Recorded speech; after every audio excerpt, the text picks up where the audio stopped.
Hello everyone, myself Sujata Patil, English subject teacher from PV Kanya Shala. Welcome in my online class, Learn with Sujata. Dear students, how are you?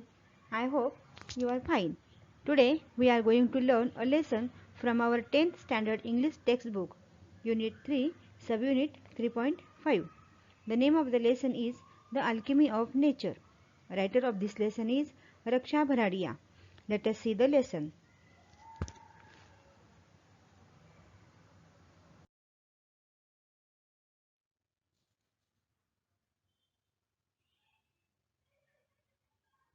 Unit 3, Subunit 3.5 The Alchemy of Nature. Alchemy म्हणजे किमया आणि nature म्हणजे निसर्ग.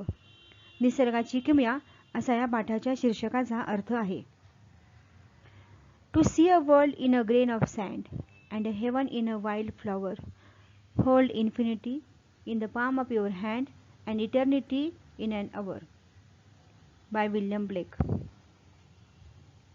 या William Blake यांच्या कवितेच्या काही ओळींनी रक्षा भराडिया यांनी या लेखाची सुरुवात केलेली आहे. To see a world in a grain of sand. To see म्हणजे पाहणे, बघणे. ग्रेन ऑफ सँड म्हणजे वाळूचा कण. वाळूच्या एका कणामध्ये सुद्धा मी जग बघू शकतो. And heaven in a wild flower. Heaven म्हणजे स्वर्ग. वाईल्ड फ्लॉवर म्हणजे जंगलातील आढळणारे फूल. म्हणजेच जंगलात आढळणाऱ्या एखाद्या फुलात सुद्धा मी जग बघू शकतो. म्हणजेच निसर्गाच्या सानिध्यात मला जगाची ओळख होते. Beauty of nature gives us happiness and also we are the part of nature. Am I right? Hold infinity in the palm of your hand. Infinity म्हणजे अनंत. पाम म्हणजे ओंजळ, हाताचा पंजा, ओंजळ. पाम ऑफ युअर हँड म्हणजे तुमच्या हाताच्या ओंजळीमध्ये. निसर्गाने आपल्याला अमर्याद गोष्टी दिलेल्या आहेत आणि या सर्व तुम्ही तुमच्या हाताच्या ओंजळीमध्ये घेऊ शकता. And eternity in our. And eternity म्हणजे शाश्वतपणा. अवर म्हणजे तास. एका तासात सुद्धा तुम्ही याच्या शाश्वतपणाचा अनुभव घेऊ शकता. म्हणजेच निसर्गाच्या सानिध्यातील एखादा तास सुद्धा तुमचा सुखद आनंदाचा अनुभव कितीतरी तासांच्या शाश्वत आनंदा इतकाच असू शकतो. We can get a lot of happiness by nature within few minutes. हीच तर आहे निसर्गाची श्रीमंती आणि निसर्गाची किमया.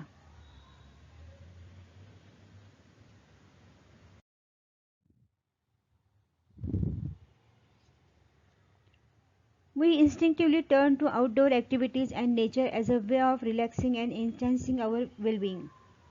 Nature soothes and nature nurtures. Nature fulfills and motivates. Nature whispers and commands.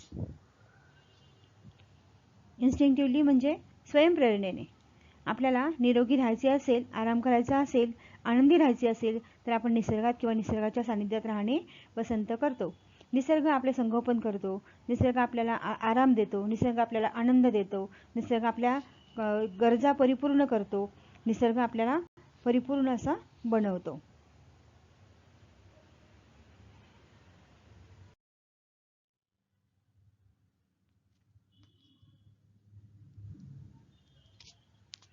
Are you listening? When I do, it leaves me in complete awe.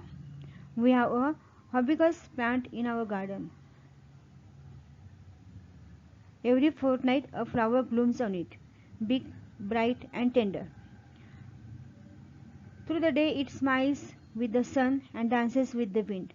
But as evening approaches, it starts wilting. The morning after it wilts completely. And by evening it falls and becomes one and with the earth again. The flower comes to life only for a day, yet it does so in full splendor. What if we too lived our life, however short, to its fullest? बघा, निसर्ग आपल्याशी जे काही हितगुज करतो आहे ते तुम्ही ऐकताय का, असं लेखिका आपणास विचारत आहे. We need to listen carefully what nature tells us to live a very happy and healthy life. Okay. लेखिका म्हणतात की जेव्हा मी ऐकते तेव्हा माझ्या मनात निसर्गाबद्दल आश्चर्य आणि आदरयुक्त दरारा निर्माण होतो. लेखिका त्यांचे अनुभव या ठिकाणी सांगत आहेत. त्या म्हणतात, आमच्या बगीच्यामध्ये जास्वंदाचे एक झाड आहे. दर 15 दिवसांनी त्यावर एक मोठं फूल उमलतं. ते फूल नाजूक असतं. ते फूल सूर्यासोबत हसतं आणि वाऱ्यासोबत नाचते. पण दिवसाच्या संध्याकाळी हळूहळू ते फूल कोमेजायला सुरुवात होते. दुसऱ्या दिवशी ते फूल पूर्णपणे सुकून गेलेलं असतं. सुकलेले हे फूल संध्याकाळपर्यंत जमिनीवर पडून जातं आणि पुन्हा जमिनीचाच एक भाग बनतं. हे फूल एक दिवसाचे आयुष्य घेऊन आलेले असते, पण त्या एका दिवसात सुद्धा ते फूल किती आनंदी असतं आणि त्याला बघून इतरांनाही आनंद होतो. आणि या फुलावरून आपण काही शिकू शकतो. आपल्या जीवनातही संपूर्ण आनंदाने आपण जगले पाहिजे, नाही का?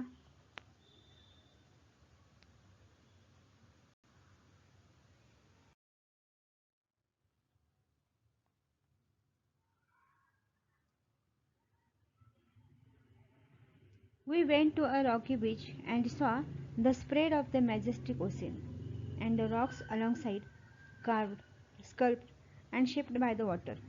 Water is so gentle, rock is so hard, yet as the water flows over it every day for years, the rock gives in. It takes the shape that the water commands. Our problems are so that the water commands. Our problems are so that the water commands. Our problems are so colossal and we are so small. Yet, if we persist. एके दिवशी आम्ही खडकाळ किनाऱ्यावर गेलो, तर तिथे आम्ही काय पाहिले? तिथे समोर दिसणारा वैभवशाली समुद्र होता. त्याच्या आजूबाजूला अनेक आकारांचे दगड पाहायला मिळत होते. जसे काही त्या दगडांवर नक्षीकाम कोरीवकाम केल्यासारखे वाटत होते. पाणी हे सौम्य असते, तसंच खडक हे कठीण असतात. परंतु दररोज पाण्याचा मारा त्या दगडांवर होत असल्यामुळे त्या दगडांना असे अनेक आकार प्राप्त झाले होते. आपल्याला सुद्धा आपल्या समस्या खूप मोठ्या वाटायला लागतात, पण आपण प्रयत्न करत राहायला पाहिजे. म्हणजे काय तर या पाण्यासारख्या किंवा दगडासारख्या समस्या आपल्यालाही असू शकतात. मग जसे सौम्य असणारे पाणी कठीण दगडाला आकार देऊ शकतात, तसे आपणही आपले आयुष्य सुंदर बनवू शकतो.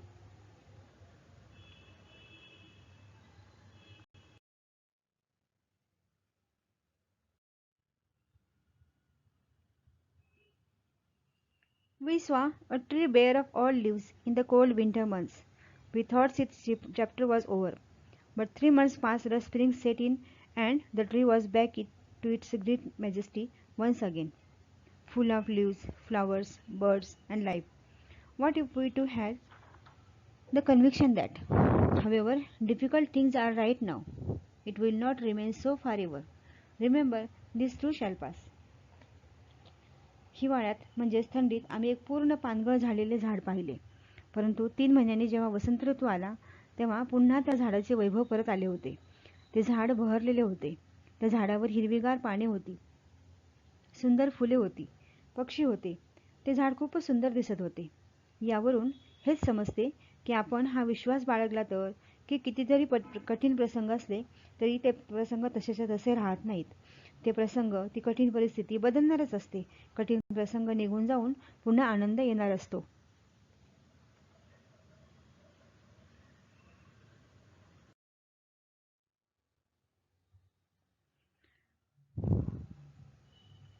We saw an army of ants lugging a fly, which was at least 10 times the ant's size.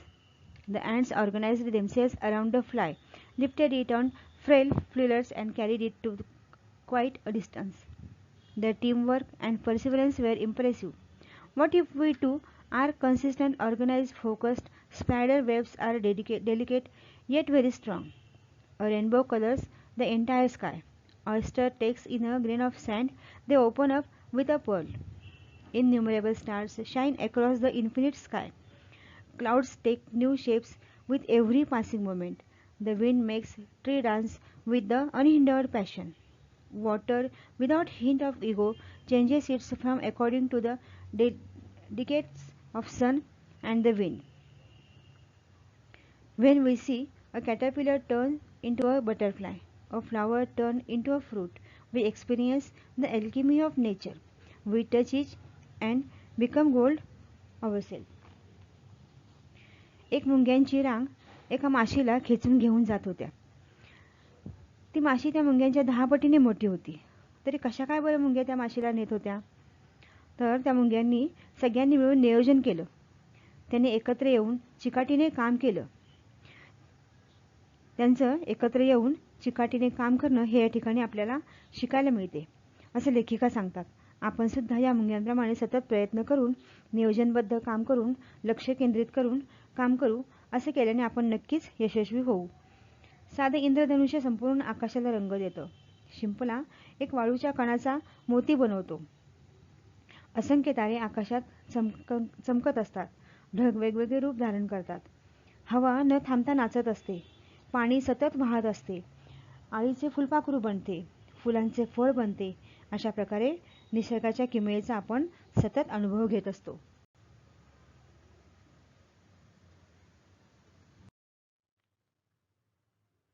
I hope you understood this lesson, and also you must have enjoyed this lesson a lot. We will meet in our next lesson. Thank you.